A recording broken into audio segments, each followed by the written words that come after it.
Bismillahirrahmanirrahim.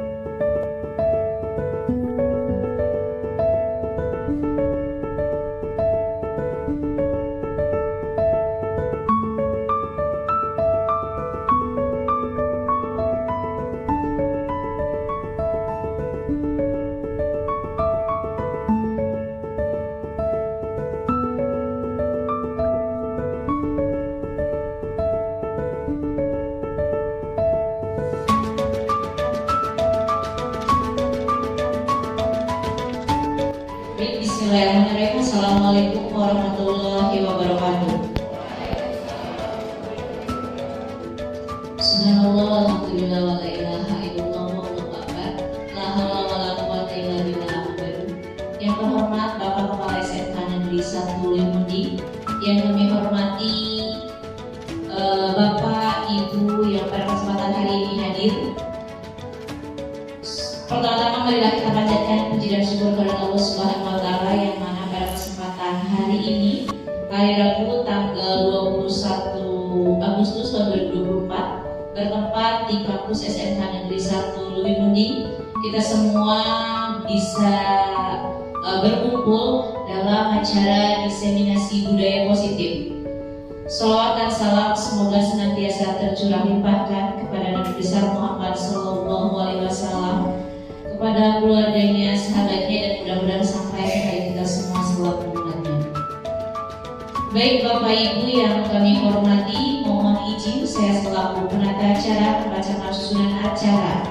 Yang pertama pembukaan, yang kedua sambutan dari Bapak Kepala SMK Negeri 1 Limundi, yang ketiga acara inti yaitu diseminasi budaya positif oleh Ibu Siwi Haryati SPSI CGP Angkatan 11 SMK Negeri 1 Limundi, dan yang terakhir yaitu penutup. Baik Bapak Ibu, mengawali kegiatan kita pada hari ini, marilah kita buka acara ini dengan bersama-sama membaca basmalah.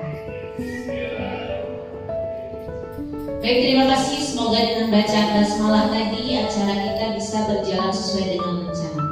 Baik Bapak Ibu yang kami hormati, acara selanjutnya yaitu sambutan dari Bapak Kepala SMK Negeri 1 Limundi, yang pada kesempatan ini diwakili oleh Wakil Kepala Sekolah Bidang Hubinmas kepada Ibu Nende Resmiati SPD. Kami persilakan. Assalamualaikum warahmatullahi wabarakatuh. Assalamualaikum warahmatullahi wabarakatuh. Wa ala alihi wa sahbihi ajma'in.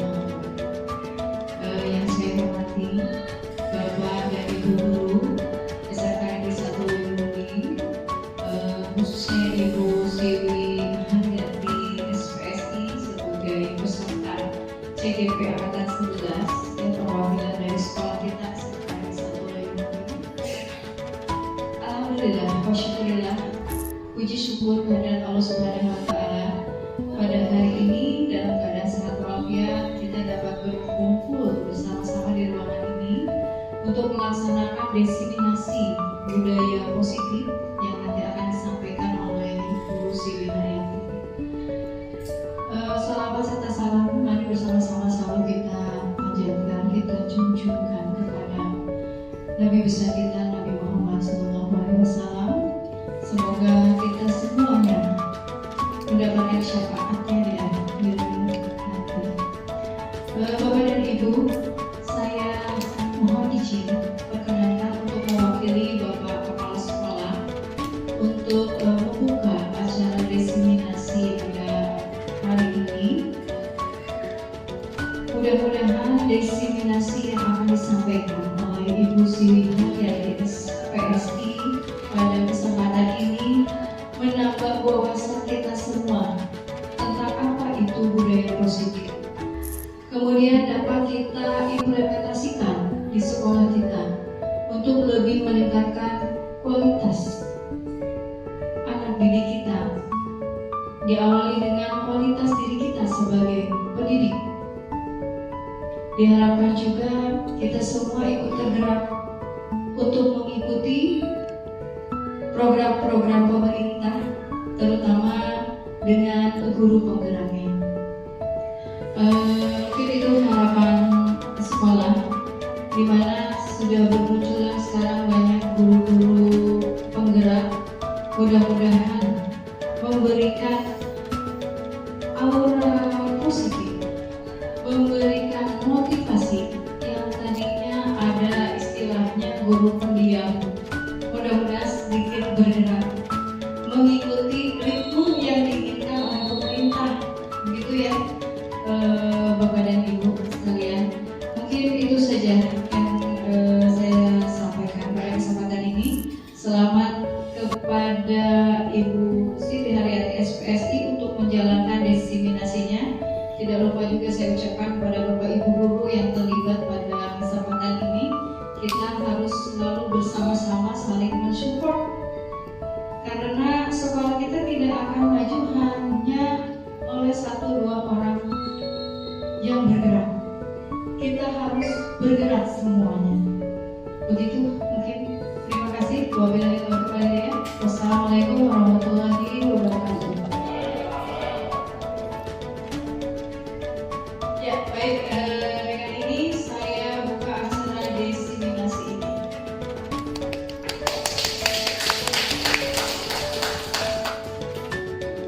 Baik, terima kasih kami sampaikan kepada Ibu Nende Tresmianti SPD yang telah membuka acara desiminasi budaya positif ini. Semoga apa yang akan dilaksanakan nanti oleh CGP kita, yaitu Bu Siwi Haryati SPSI, bisa berjalan dengan lancar. Baik Bapak Ibu yang kami hormati, acara selanjutnya adalah acara inti desiminasi budaya positif aksi nyata modul 1.4 yang disampaikan oleh Ibu Siwi Haryati SPSI CGP Angkatan 11. Kepadanya kami persilakan. Baik, terima kasih Bapak dan Ibu, saya boleh berdiri ya. Assalamualaikum warahmatullahi wabarakatuh. Mohon izin Ibu ya, ikut saya di sini. Terima kasih Bapak dan Ibu semuanya bersedia untuk hadir dalam acara siang hari ini ya, di desiminasi positif aksi nyata modul 1.4. Alhamdulillahirrahmanirrahim, puji dan syukur kepada Allah senantiasa kita panjatkan kehadirat Allah Subhanahu wa Ta'ala yang telah memberikan segala nikmat kepada kita semua, sehingganya pada hari ini kita masih dalam keadaan sehat walafiat. Salawat serta salam semoga senantiasa tercurah limpahkan kepada junjungan kita Nabi besar Muhammad Sallallahu Alaihi Wasallam. Baik, dan Bapak dan Ibu ya, langsung saja ya nanti untuk desiminasi budaya positif ini ya. Sebelumnya nanti kita akan mulai dulu dengan ice breaking ya. Bapak dan Ibu boleh berdiri sebentar ya, biar kita lebih fresh. Oke.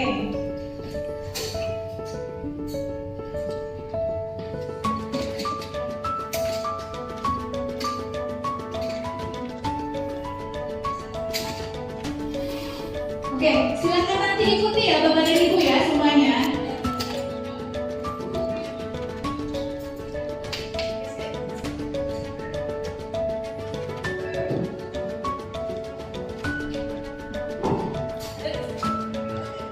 Inspirasi ya dari The Dreamer yang kita adalah seorang pemimpi.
Kita kembali lagi ya.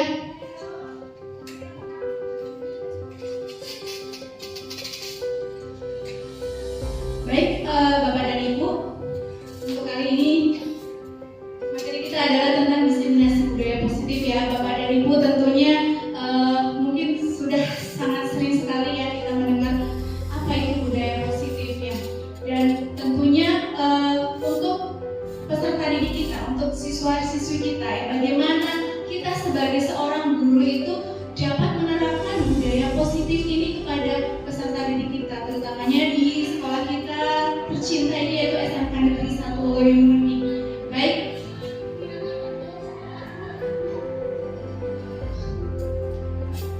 Oke.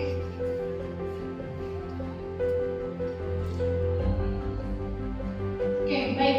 Untuk budaya positif ini ya. Jadi budaya positif adalah nilai-nilai atau keyakinan-keyakinan dan kebiasaan-kebiasaan di sekolah yang berpihak kepada murid agar murid dapat berkembang menjadi pribadi yang kritis, penuh hormat dan bertanggung jawab. Di situ ada kata-kata berpihak kepada murid ya Bapak dan Ibu. Berarti budaya positif ini adalah benar-benar ada motivasi intrinsik dari murid tersebut untuk melakukan budaya positif ya. Baik. Selanjutnya di sini nanti kita akan pelajari tentang disiplin positif dan nilai-nilai kebajikan. Kemudian ada teori motivasi, hukuman, penghargaan, dan restitusi. Kemudian yang ketiga yaitu keyakinan kelas. Dan selanjutnya ada 5 kebutuhan dasar manusia. Dan selanjutnya 5 posisi kontrol restitusi. Dan yang terakhir yaitu tentang segitiga restitusi. Baik, jadi disiplin itu merupakan sikap patuh dan taat terhadap peraturan, tata tertib, dan nilai-nilai yang disepakati yang berlaku dalam suatu tempat. Ya, harapannya kita bisa bersama-sama berkolaborasi dengan seluruh warga sekolah untuk bisa mewujudkan disiplin ini ya. Kemudian, nah ini pengertian disiplin menurut Ki Hajar Dewantara ya Bapak dan Ibu.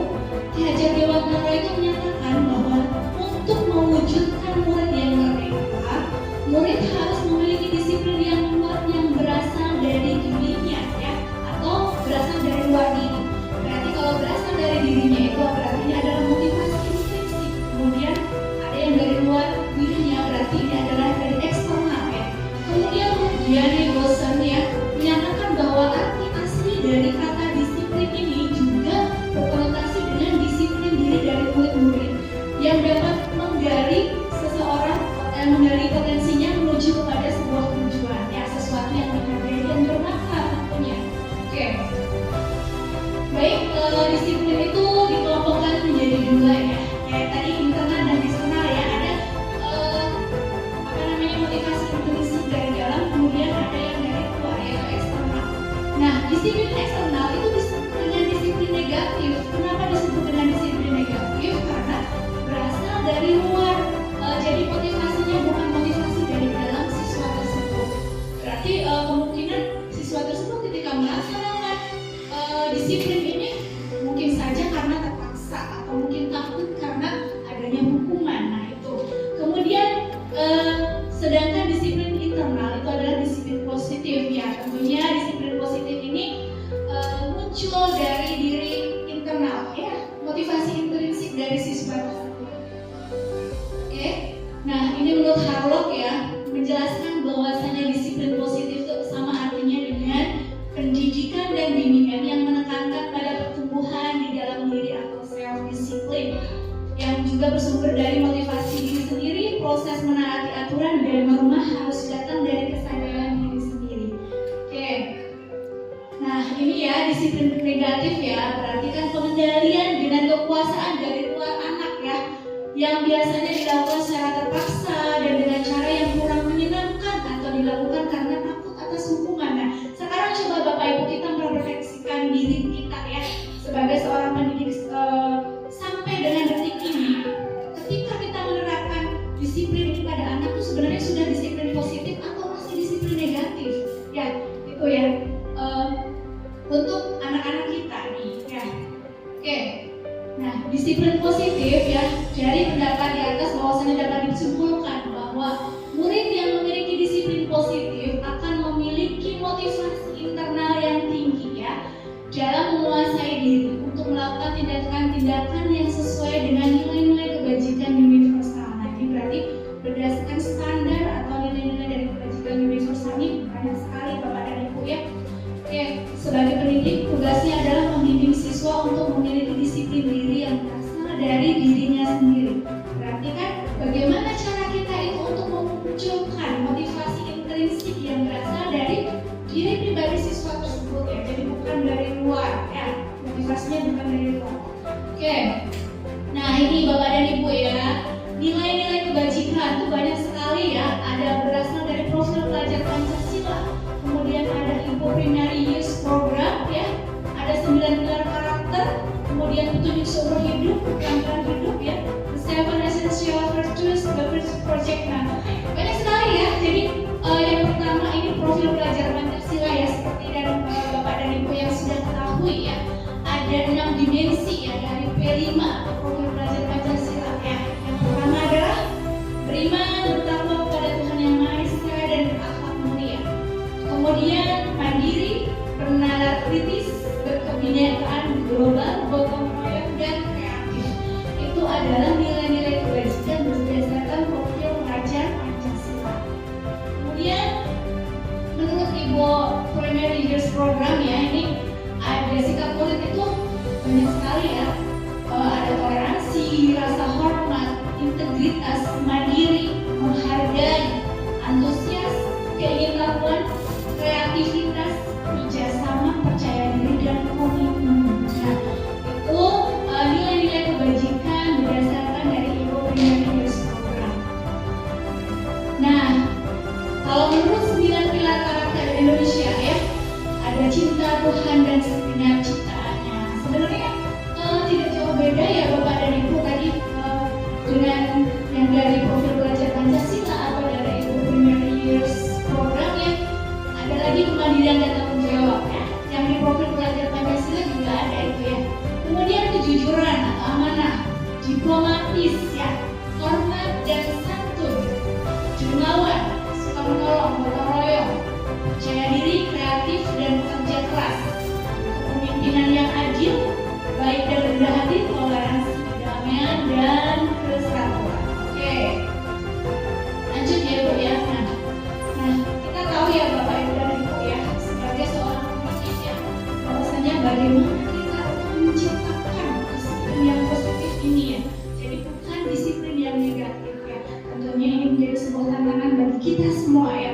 Berkolaborasi semuanya antara guru, kemudian dari pihak kesiswaan, guru bimbingan dan konseling, tentunya harus ada sinkronisasi ya. Jadi untuk mewujudkan disiplin yang positif itu seperti apa? Nah, dan tentunya juga perilaku ataupun nilai-nilai itu harus sesuai dengan nilai kebajikan universal ya. Oke, baik. Selanjutnya, nah, motivasi perilaku manusia ya, ini motivasi perilaku manusia.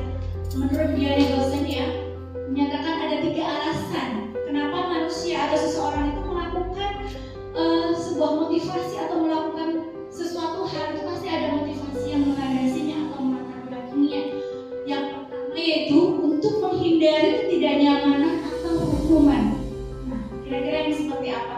Contoh misal Bapak dan Ibu melaksanakan harus wajib absen, kalau tidak absen kenapa? Nah, misal takut ada hukuman atau ada teguran dari atasan ya. Seorang siswa ataupun seorang murid ya wajib taat melakukan melaksanakan aturan yang ada di sekolah. Ada karena takut dari hukuman yang diterima oleh Bapak dan Ibu guru di sekolah ya. Kemudian yang kedua, untuk mendapatkan imbalan atau penghargaan dari orang lain ya, hanya karena mendapatkan reward ataupun hadiah, maka seseorang tersebut mau untuk melakukan sesuatu itu. Nah, kemudian yang ketiga yaitu untuk menjadi orang yang mereka inginkan dan menghargai diri sendiri dengan nilai-nilai yang mereka percaya. Nah, nih dari ketiga motivasi perilaku manusia dalam mewujudkan disiplin positif yang harus ditanamkan pada murid. Berarti yang terbaik yang nomor berapa Bapak dan Ibu? Oke, nomor 3 ya. Karena itu berasal dari motivasi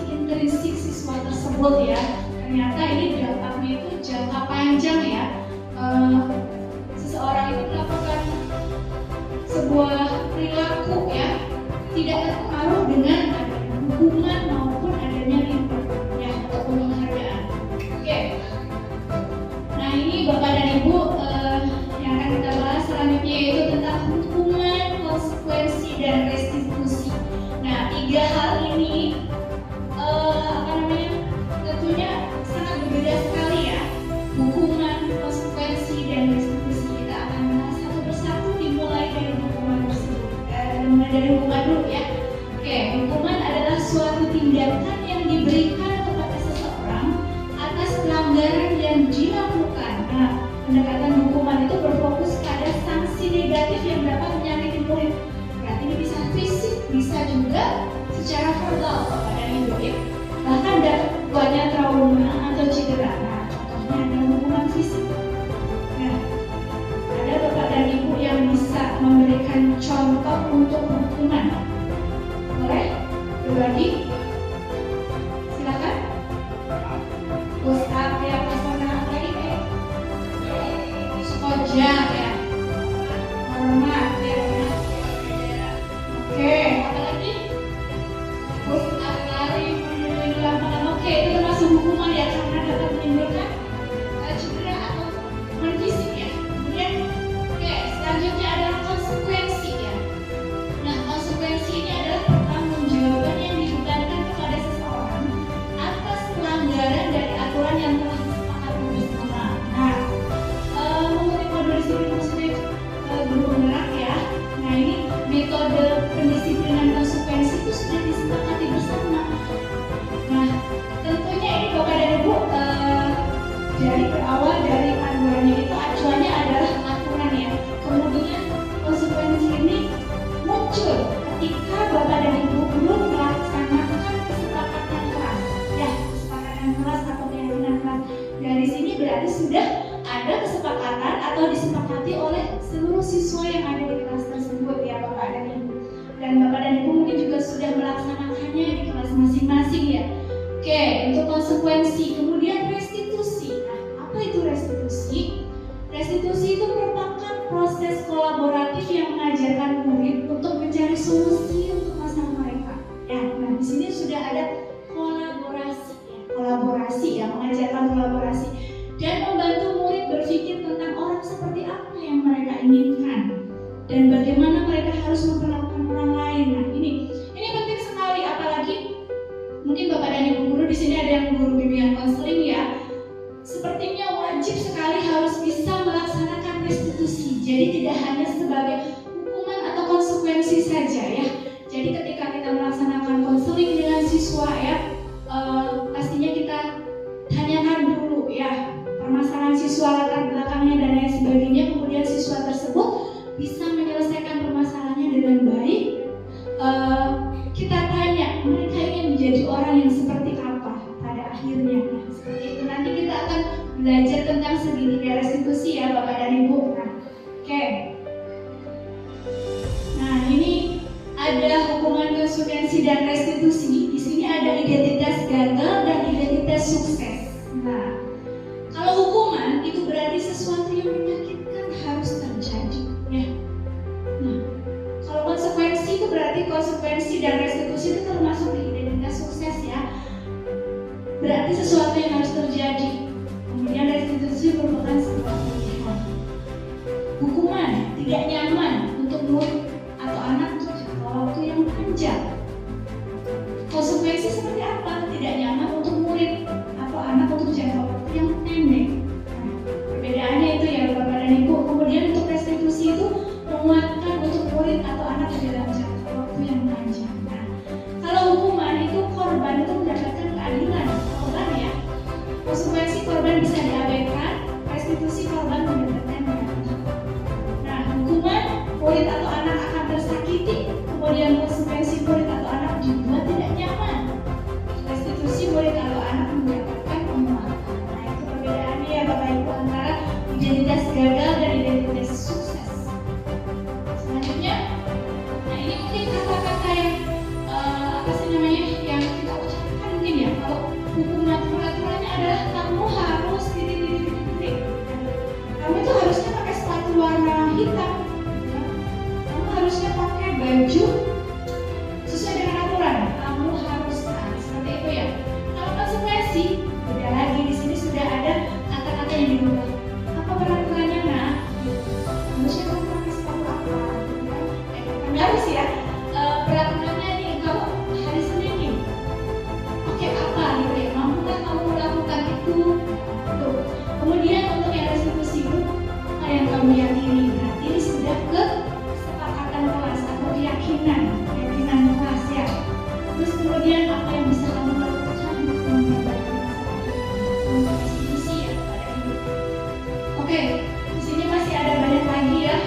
Murid atau anak itu akan membenci peraturan. Kalau itu hukuman ya, maksudnya hukuman. Kemudian untuk konsekuensi, murid atau anak itu akan menghormati peraturan. Nah, restitusi lebih baik lagi, murid atau anak menghormati dirinya dan orang lain. Nah, selanjutnya ya ini contoh misal awas kalau dilakukan lagi nanti awas kamu. Nah ini kan kata-kata yang negatif ya, ini merupakan paksaan ya Bapak Ibu ya. Kemudian cenderung untuk menyalahkan diri. Nah, termasuk konsekuensi yang kemudian konsekuensi ya, lakukan apa yang saya katakan. Nah, ada stimulus dan respon. Tentunya ini dapat mendorong sebuah kepatuhan dan di sini merupakan udah mulai konsep diri yang baik ya. Kemudian untuk restitusi, contohnya adalah apakah hal ini yang sesungguhnya yang ingin kamu lakukan ya.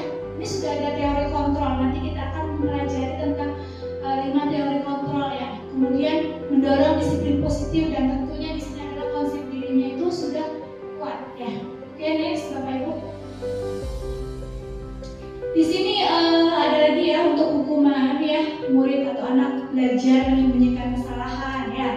Murid atau anak, kalau untuk konsekuensi ya, murid atau anak belajar taat peraturan ya. Kemudian restitusi, murid atau anak belajar memecahkan masalah. Nah ini Bu, Bapak dan Ibu ya, untuk hukuman itu kan biasanya itu dilakukan secara tiba-tiba atau tidak diharapkan ya, dan dibuat oleh guru, betul tidak? Nah, kemudian kalau konsekuensi karena tadi sudah ada kesepakatan berarti disepakati, sudah diketahui oleh siapa? Anggota keluarga yang ada di kelas tersebut ya. Kemudian dibuat oleh siapa? Guru dan anak. Oke. Nah, restitusi itu undangan untuk mengadakan restitusi seperti yang dilakukan oleh guru bimbingan dan konseling ya, mengundang anak untuk hadir di ruangan BK, kemudian kita ajak ngobrol untuk bersama-sama menyelesaikan masalah tersebut ya, dibuat oleh murid atau anak.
Ayo, konsekuensi atau hukuman? Hukuman ya, membersihkan WC sekolah. Coba, kalau tidak WC sekolah apa coba ya? Ya, pensil mungkin ya bisa. Oke. Lari mengelilingi lapangan basket 2 kali karena terlambat 10 menit untuk pelajaran PJOK. Oke, hukuman. Saya ingin tahu pendapatnya hukuman dulu sebelum dibuka. Ya, silakan Pak Aji. Kalau saya karena melibatkan fisik, Bu. Ada fisik yang terlibat di sana. Oke, karena melibatkan fisik, coba yang konsekuensi Cuk bisa menjelaskan? Oke, ganti ya, boleh? Oke, baik, coba. Kemudian sekarang Kalau menurut saya ini konsekuensinya tentunya dalam mapel PJOK-nya. Sebelumnya mereka sudah membuat kesepakatan kelas untuk kalau misalkan terlambat 10 menit itu lari mengelilingi lapangan basket 2 kali. Oke, siap. Kita buka ya bersama-sama. Kira-kira apa jawabannya? Iya, tepuk tangan. Konsekuensi ya. Baik, karena betul ya ini untuk mata pelajaran PJOK. Coba kalau mata pelajaran PA, ya mungkin bisa saja jadi hukuman. Ya kan, karena posisinya ada di kelas, bukan agak nyambung mungkin ya. Oke, kecuali kalau mungkin pelajaran PA atau menghafal 1 juz gitu ya. Apa ya? Next, berjemur di lapangan basket pukul 12 siang karena mau ngobrol dengan teman. Yakin? Hukuman? Oke, sepakat semua. Sip. Satu lagi nih, murid diminta bertelanjang kaki sepanjang hari karena tidak menggunakan sepatu warna hitam sesuai peraturan sekolah. Konsekuensi atau hukuman? Ayo, di sini adalah pembina OSIS. Oke, kira-kira apa? Sepakat apa? Oke, kita buka ya. Itu adalah hukuman juga Bapak dan Ibu karena ya betul ini bertelanjang kaki sepanjang hari. Mungkin kan tidak ada ini sesuai dengan yang peraturan sekolah ya, betul sekali ya. Oke. Nah, ini Bapak dan Ibu ya, kita ke keyakinan kelas ya. Setelah tadi kita mengetahui tentang hukuman dan konsekuensi ya. Nah, keyakinan kelas itu adalah pernyataan-pernyataan yang disepakati bersama oleh guru dan murid untuk menjadi pedoman dalam bersikap dan berperilaku di kelas. Nah, pernyataan-pernyataan itu mengandung nilai-nilai keselamatan atau nilai-nilai kesehatan yang kita sebut sebagai keyakinan, yaitu nilai-nilai kebajikan universal ya, yang disepakati secara tersirat dan tersurat. Nah, itu yang nilai-nilai kebajikan universal tadi yang dari profil pelajar Pancasila, dari Ibu Primerly tadi ya Bapak dan Ibu. Nah, kemudian pembentukan keyakinan sekolah atau kelas itu yang pertama ya, keyakinan kelas itu kan bersifat lebih abstrak daripada peraturan yang lebih rinci dan konkret. Nah, kemudian peraturan keyakinan kelas berupa pernyataan-pernyataan universal, berarti sudah ada kalimat-kalimat atau kata-kata yang positif ya. Kemudian pernyataan keyakinan kelas senantiasa dibuat dalam bentuk positif ya, itu tadi ya. Keyakinan kelas sebenarnya tidak terlalu banyak sehingga mudah diingat dan dipahami oleh semua warga kelas. Selanjutnya, keyakinan kelas sebaiknya sesuatu yang dapat diterapkan di lingkungan tersebut ya. Semua warga kelas hendaknya ikut berkontribusi dalam pembuatan keyakinan kelas lewat kegiatan curah pendapat.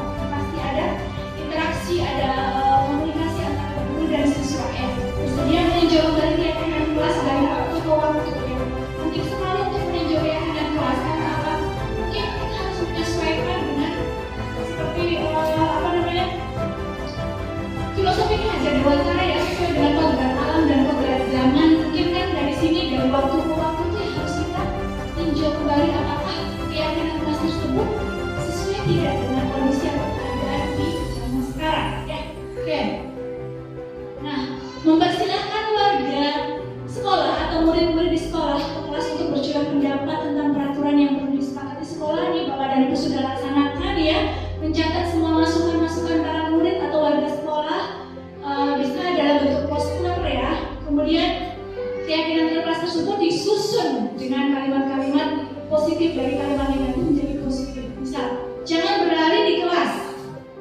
diganti dengan berjalanlah di koridor. Jangan merokok. Kira-kira jadi apa Bapak dan Ibu? Bebas, bukan bebas merokok ya, bebas asap rokok ya. Jangan membuang sampah di sembarang tempat. Oke, buanglah sampah pada tempatnya. Oke. Nah, tinjau kembali daftar curah pendapat yang sudah dicatat, kemudian tinjau ulang keyakinan sekolah atau kelas secara bersama-sama ya. Setelah keyakinan sekolah atau kelas selesai dibuat, maka semua warga kelas mempersilahkan meninjau ulang. Ya, kemudian menyetujui dan menyepakatinya ya. Nah, kemudian ditempel Bapak dan Ibu di sekolah ya. Bapak dan Ibu sudah melaksanakan ini semua ya. Oke, luar biasa. Nah, kita masuk ke 5 kebutuhan dasar manusia. Nah, ternyata kita sebagai seorang manusia, sebagai seorang individu itu ada 5 dasar kebutuhan yang ada dalam diri kita, yaitu yang pertama yaitu bertahan hidup ya. Kemudian ada kebutuhan akan kasih sayang dan rasa diterima, kebebasan, kesenangan dan pemuasaan.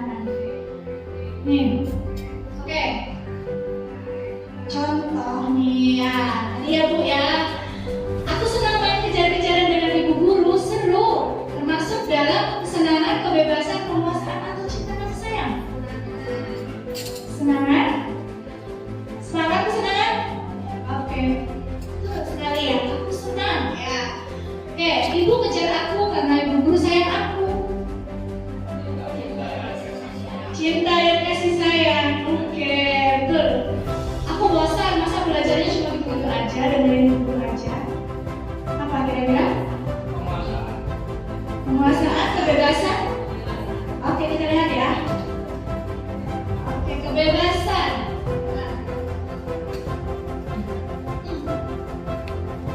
Menyetir mobil itu seru. Senang, kebebasan. Apa kira-kira? Oke, kesenangan. Oke. Biar bisa jalan-jalan naik mobil sama teman-temanku. Keren-keren.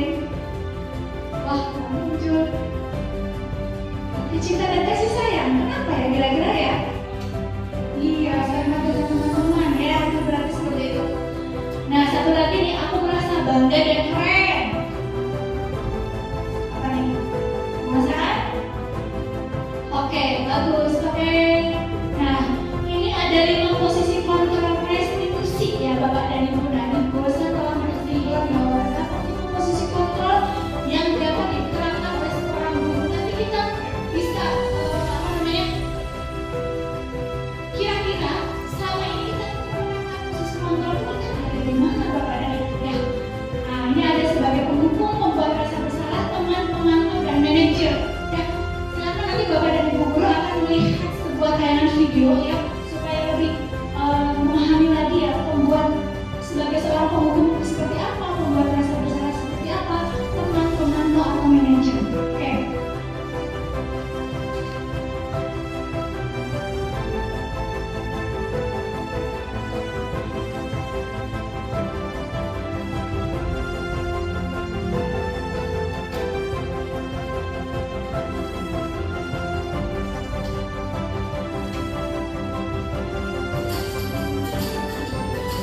Baik, silakan disimak Bapak dan Ibu ya. Salam bahagia Ibu dan Bapak Guru hebat. Dalam penerapan disiplin positif restitusi, salah satu program yang dikembangkan adalah 5 posisi kontrol. 5 posisi kontrol dalam restitusi adalah proses perjalanan seorang pendidik agar dapat mengenali dirinya. Pada video kali ini, kita akan membahas tentang 5 posisi kontrol yang dikembangkan oleh Diane Gosling dan contoh penerapannya.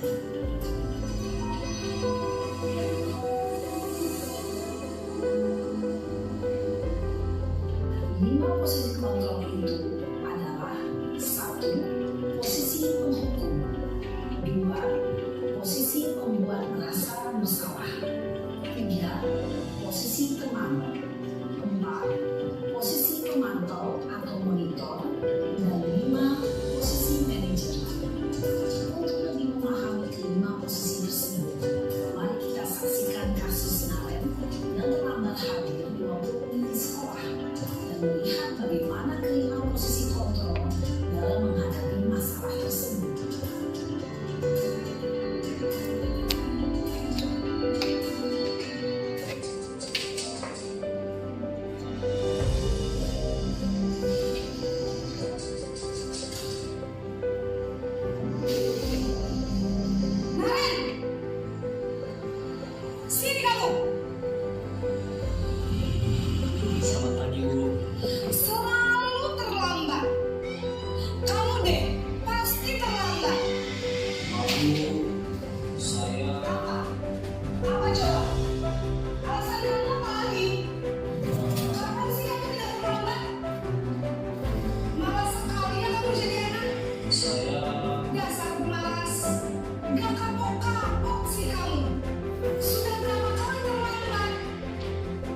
membuat rasa bersalah, berbicara dengan nada tenang, cenderung lembut, namun kata-kata yang diutarakan membuatmu merasa menjadi orang yang gagal, memandang buruk dirinya sendiri, merasa tidak berharga, dan tidak sanggup membahagiakan orang lain. Ketika guru mengambil posisi membuat rasa bersalah, murid akan menganggap dirinya yang bersalah dan ia akan menyimpan emosi negatif tersebut di dalam dirinya.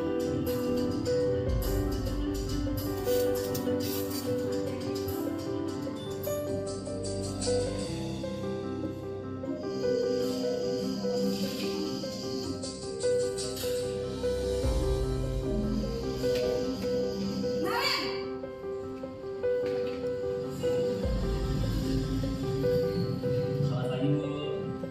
Wah, sudah jam berapa ini, Nak? Terlambat lagi ya, sayang. Iya, Bu. Habis ibu saya memarahkan saya, Bu. Kamu malah menyalahkan ibu kamu. Kamu kan anak yang larinya paling kencang. Kok terlambat sih? Iya, Bu. Saya memang terlambat bangun tadi. Jadi, biarpun saya lari kencang, tetap nggak kejar, Bu. Ya sudah sana, nanti lain kali larinya lebih kencang lagi ya. Biar gak terlambat lagi. Bikin senang ibu demi ibu. Bisa kan? Bisa, Bu. Ya sudah sana masuk kelas. Ibu beresin urusan absen kamu. Kamu ini ada-ada saja. Dalam posisi teman, guru berbicara dengan nada suara ramah atau cenderung bersendat guru untuk menjaga suasana tetap santai. Murid akan merasa senang, aman, dan akrab dengan guru. Identitas sukacita adalah identitas sukses atau berhasil. Namun, perlu diingat, karena ini masih hubungan eksternal, maka ada faktor ketergantungan dari murid kepada orang tertentu. Di sini, absennya sehingga dalam waktu murid bisa berperilaku baik, namun hanya kepada orang tertentu saja.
Bersedia, Bu.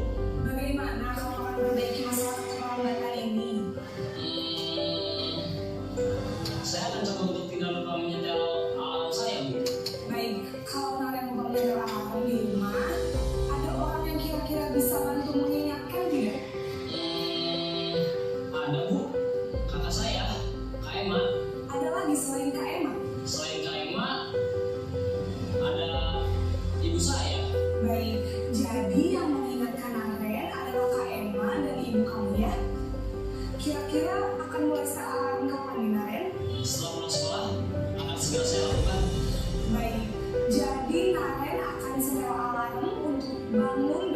lagi dan akan diingatkan oleh kakak dan ibunda Naren ya. Ada lagi yang mungkin perlu dilakukan Naren agar tidak terlambat bangun lagi?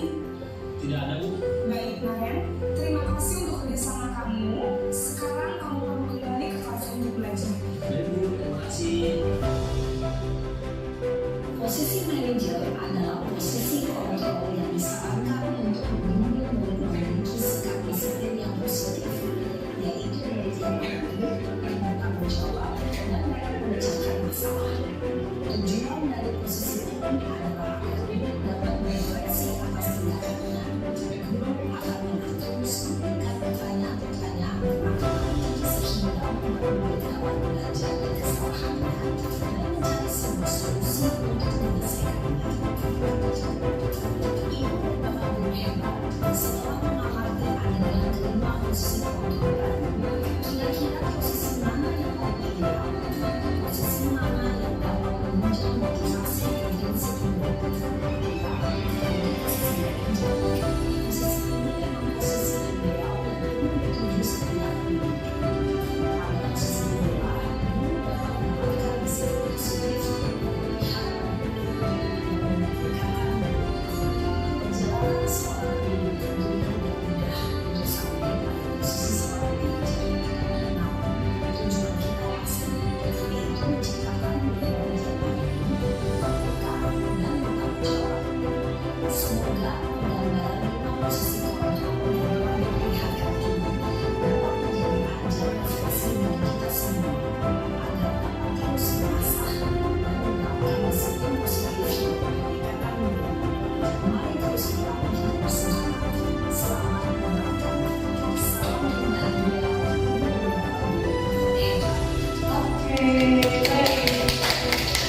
Ya, itu tadi ya Bapak dan Ibu tentang 5 posisi kontrol ya. Kira-kira kita selama ini berada di mana? Tadi sudah ada contoh ya dari 5 posisi kontrol. Oke.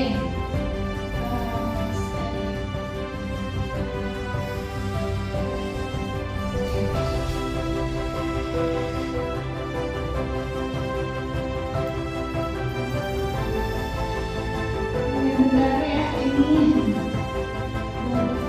awal bahasa manusia sudah ya Bapak dan Ibu. Kemudian sampai di posisi kontrol. Nah, oke. Tadi dalam video ya sudah ada contoh ya. Nah, ada tadi Ibu guru absen ya, ada yang namanya siapa ya, tidak kenalan dulu. Nah, penghukum itu menghardik menunjuk-nunjuk ya tadi, ya kan? Nah, itu sebagai penghukum kemudian membuat orang merasa bersalah tuh. Tadi ekspresinya itu sudah mulai menunjukkan dengan kata-kata yang lembut ya, tapi sebenarnya membuat si Naren tersebut merasa bersalah ya, jadi ada kekecewaan yang mendalam ya. Kemudian teman ya, ini membuat alasan untuk murid-muridnya. Tadi kan nanti saya dimarahi oleh bapak kepala sekolah karena dikiranya tidak bisa membimbing kamu, tidak bisa mendidik kamu Naren, gitu kan?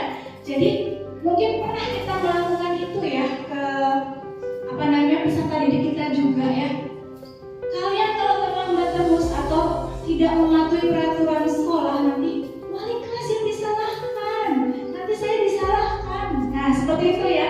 Nah kemudian memantau, ini berarti guru itu sudah mampu untuk menghitung dan mengukur, dan sebagai seorang manajer itu mengajukan pertanyaan-pertanyaan ya tadi, kenapa terlambat dan lain sebagainya ya.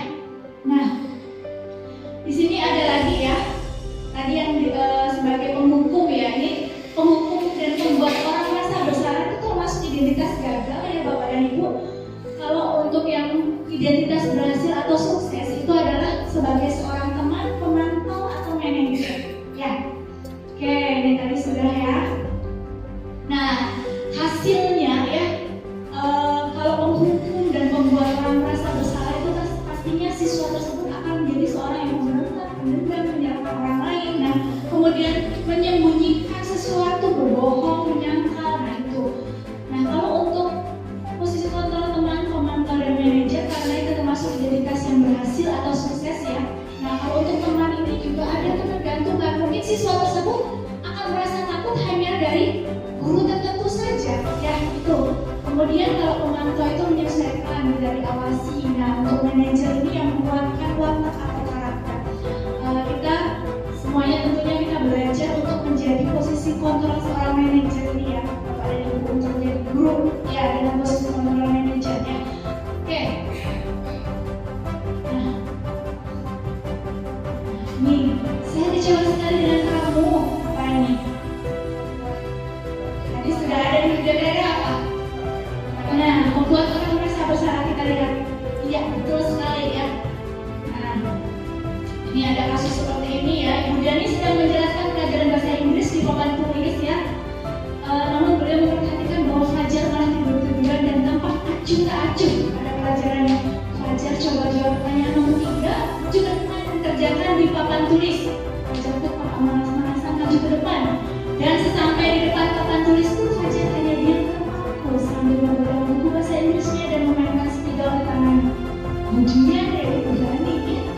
Ayo Fajar, makanya jangan tiduran, lain kali perhatikan, sudah sadar duduk kembali. Kira-kira siapa yang bisa? Itu kata kemudian ya. Oke, Fajar pun kembali duduk di bangkunya. Hal seperti itu sudah sering kali terjadi pada Fajar. Sepertinya tidak memperhatikan acuh tak acuh dan nilainya pun tidak terlalu bagus untuk mempelajari bahasa Inggris.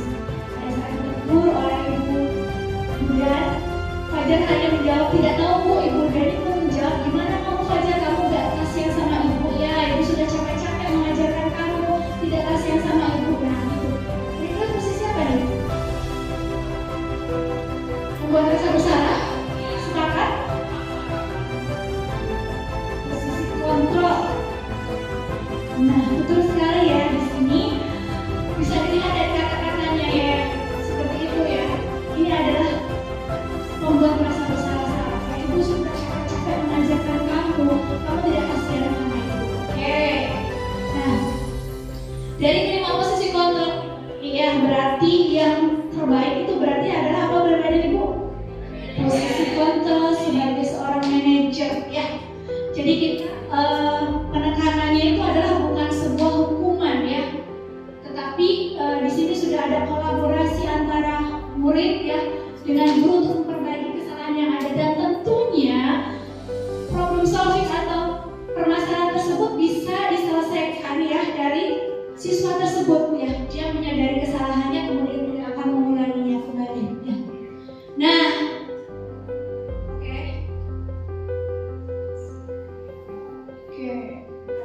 nah, ini di sini ada segitiga restitusi Bapak dan Ibu ya. Apa itu ya? Restitusi itu memberikan kesempatan kepada murid untuk disiplin positif, memulihkan diri dari kesalahan sehingga memiliki tujuan yang jelas. Ya, restitusi memberikan penawaran bukan paksaan ya. Penting bagi guru untuk menciptakan kondisi yang membuat murid untuk bersedia untuk menyelesaikan permasalahannya dan menjadi lebih baik lagi. Nah, di sini ada segitiga restitusi. Untuk langkah yang pertama itu kita menstabilkan identitas dulu Bapak dan Ibu. Nah, contohnya dengan kata-kata yaitu setiap orang itu pasti pernah melakukan kesalahan ya. Ibu juga pernah melakukan kesalahan itu. Kamu bukan satu-satunya orang yang pernah berbuat salah. Nah, itu adalah menstabilkan identitas. Kemudian langkah yang kedua yaitu validasi kebutuhan ya. Kamu tentu punya alasan mengapa melakukan hal itu, ya kan? Kayak tadi tuh kamu sigaret ya, lupa menyetel alarm ya kan. Nah, adakah cara yang lebih efektif untuk mendapatkan apa yang kamu butuhkan? Nah, itu adalah validasi kebutuhan. Kemudian yang ketiganya yaitu menanyakan keyakinan. Nah, dengan menanyakan nilai-nilai apa yang telah kamu sepakati. Tadi tuh Naren tuh luar biasa ya, sudah bisa menjelaskan tentang nilai-nilai kebajikan atau keyakinannya ya kan. Kamu ingin menjadi orang yang seperti apa? Itu adalah segitiga restitusi ya. Jadi pada intinya bagaimana kita sebagai seorang guru, seorang pendidik itu untuk bisa menerapkan segitiga restitusi ini dalam menyelesaikan permasalahan-permasalahan siswa ya. Oke? Nah, ini tadi langkahnya ya, menstabilkan identitas, kemudian memvalidasi tindakan ya, yang menanyakan keyakinan. Oke, Bapak dan Ibu, itu sudah selesai ya. Harapannya kita bisa bersama-sama berkolaborasi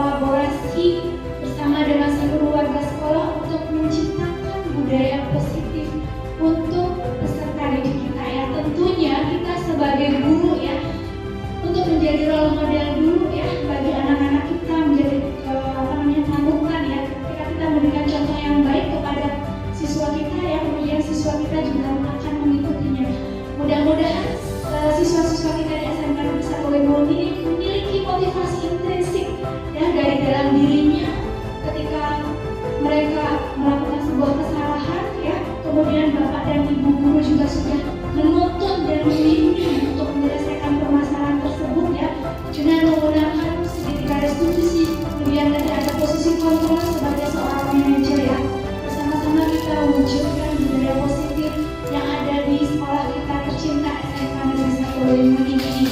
Baik, Bapak dan Ibu, untuk presentasi saya hari ini, diseminasi kegiatan modul 1.4 tentang budaya positif sudah selesai. Saya ucapkan terima kasih yang sebesar-besarnya kepada Bapak dan Ibu semua yang sudah setia bersedia untuk menemani saya pada siang hari ini sampai dengan acara selesai. Sekali lagi terima kasih dan tepuk tangan untuk kita semua.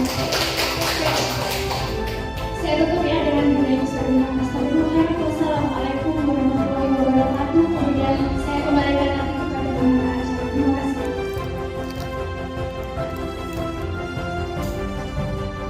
Oke, baik, terima kasih banyak pada Ibu Siti Haryati SPSI yang telah memberikan pengetahuan yang sangat luar biasa bagi kita semua itu terkait dengan disiplin positif.